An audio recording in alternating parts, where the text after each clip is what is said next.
What makes a perfect omelet is as varied as those who enjoy them. If you want your eggs to be as fluffy as possible, mix a little water in while you're beating them. It's recommended that you add a teaspoon of water per egg. As the omelet cooks, the water in the beaten egg mixture evaporates, leaving behind tiny bubbles that lighten the texture of the finished product. However, while the water does indeed make the omelet fluffy and light, you may also find that it dilutes the rich taste of the eggs. So you might have to choose between a fluffy omelet or the intense flavor of an eggs-only omelet with no extra liquid mixed in. Regardless of whether or not you add water to your eggs, you should definitely season them with salt and pepper before cooking. Salting eggs before cooking not only adds flavor, but can actually make your eggs softer and more tender. For pure utility, as long as it prevents the eggs from sticking to your pan, you could use any type of fat you want to cook your omelet. However, butter is the classic choice. And it's not just because French chefs put butter in everything. Butter is delicious, so that's an obvious benefit. There's nothing quite like the rich, slightly nutty flavor. A small amount of pancake mix is added to the eggs.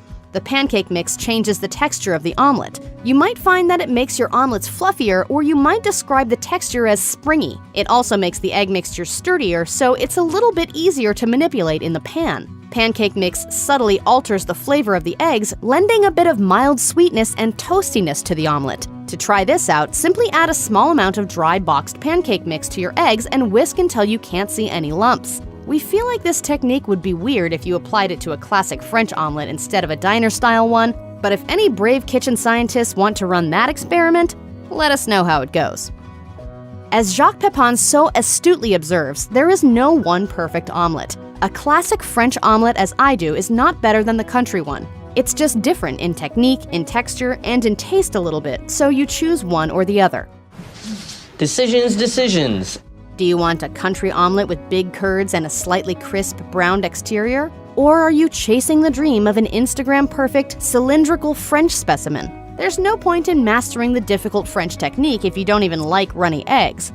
The various omelet styles are completely different dishes, and as such, there's not a lot of overlap in how they're prepared. That's particularly true once you expand beyond Western culinary traditions. Japanese omelets, known as tamagoyaki, require a very different set of skills than the omelets from your average hotel buffet. You need a special square pan, and the eggs are pre-seasoned with Japanese ingredients like mirin and dashi. Most interestingly, instead of cooking the omelet all at once, you build it slowly by pouring thin sheets of egg into the pan over and over again, rolling each new layer around the previous ones once it's cooked.